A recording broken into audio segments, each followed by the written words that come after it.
U nju je uložen ogromni novac, 6 milijuna kuna, to je sve financirano iz proračuna, pa sve to financiranje koje je išlo iz proračuna išlo je, kako bi se ono reklo, u krivo. Malo je dobrih stvari za taj novac iz proračuna napravljeno.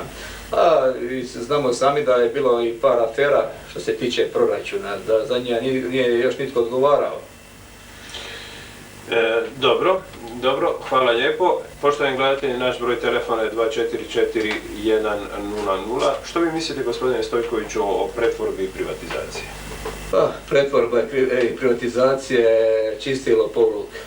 Kao što sam spomenuo da naša bjelovarska poznata poduzeća koja su bila poznata danas više nije ništa ostalo. Da je ostalo samo da su ostali zidovi od nekih poduzeća. Ako se građani mogu sjetiti što sam ja govorio 1997. godine, kad su bili isto izbori, da imam nekakvu mogućnost da sudjelujem u izvršnoj vlasti, osobno bi poskidao lokote sa nekih pogona koje stoje već godinama zaključani. Ti pogoni koji su zaključani strojevi hrđaju. Onaj ko nije radio sa metalom i ko nije radio sa strojevima, normalno da ne zna koja je to velika šteta. Jer to sve kad zahrđa, onda više od toga nema nikakve koristi. Bolje ti strojevi da nešto rade, da nešto proizvode, bila bi veća korist. Ja sam obišao i 4-5 privatnika bjelovarske koji su najveći, vidio sam i što oni rade. Oni jedva egzistiraju. Niti njihovi strojevi ne rade 40-50% sa kapacitetom. Više se bave proživljavanjem nego stvarnim onima programima koji bi trebali raditi. Mislim da nema tu ni ulaganja nikakvih.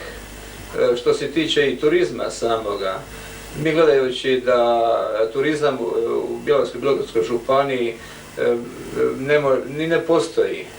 Neki dan sam gore bio na Bilogori, vidio sam da Hrvatske šume, odnosno naša Bilogora koja je najljepši kraj, koje su stvarno bile čiste šume koje bi se mogle urediti za turizam, da je to zakupio Ivica Todorić i jedan iz Bjelovara, isto gospodin, što je po pola oni to rade. I mislim da kad sam vidio da su postavljene table pred tim šubama i da su zakupljene na 10 godina, normalno da sam se malo i naljutio. Da. Evo imamo telefonski poziv, halo. Otišao nam je, halo. Nemamo vezu, neka se poštovani gledatelj javi. Ovako, recite mi nešto, molim vas, o braniteljima. Pa vidite, kad sam spominjao baš da ti kandidati koji su se kandidirali na izborima, da 50% da postoji pravna osnova i zakon ne bi se mogli kandidirati. Naš izborni zakon nije definiran. Da je potpuno definiran, ljudi koji su pod istragom i koji se sudski gone ne bi mogli sudjelovati na izborima. Gledajte sad da ti ljudi sutra sudjeluju u izvršnoj vlasti. Znači da postoji manja odmah mogućnost da se nije sudski goni. Postoji također i lažni branitelja koji su na tim listama. Ja ne moram govoriti da kod nas u županiji 400 branitelja je lažnih, to je već i, mislim ovdje i HVIDRA je to potvrdila, da nitko neće dirnuti u te probleme. A šta je sa ovim pravim braniteljima?